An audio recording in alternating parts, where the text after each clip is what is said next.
Biz valideynlər övladlarımızı ilk dəfə internetlə tanış etdikdə hansı səhvləri buraxırıq və ya bu prosesdə hansı həssas məqamlara mütləq diqqət yetirməliyik?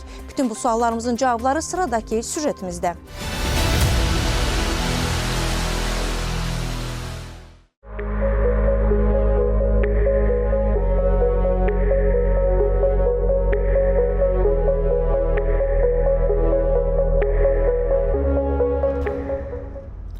İnternetin məzmunu hər gün tez-tez dəyişir.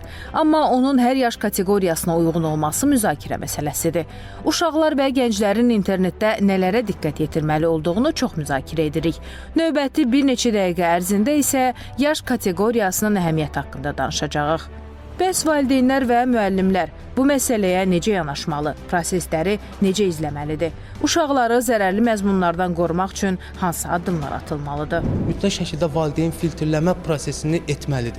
Filtrləmə prosesi necə olmalıdır? Evdə ən azından istifadə etdiyimiz modemlərimiz var. O modemlərdə belə biz ailə DNS-i deyilən bir anlayış var. Yəni bilməsələr belə mütəxəssislərə müraciət edə bilərlər və ya sizin üçün providerdən gələn əməkdaşa belə onu desəz, onlar DNS tərəfində full hər yerə aksesi olan DNS-lər yox, sırf ailə üçün olan DNS-ləri tətbiq eləsinlər və o cür yaş kateqoriyasına aid olmayan o ailə DNS-lərində o saytlar açılmır.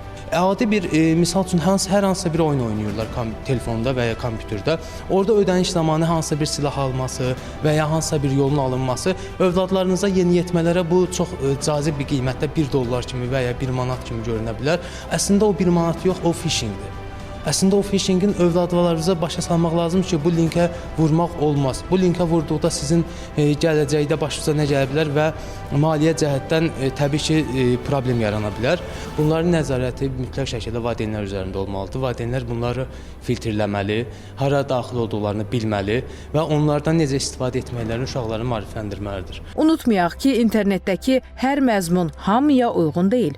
Yaş kateqoriyasına uyğun məzmun seçmək və interneti təhlükəsiz istifadə etmək hər kəsin məsuliyyətidir.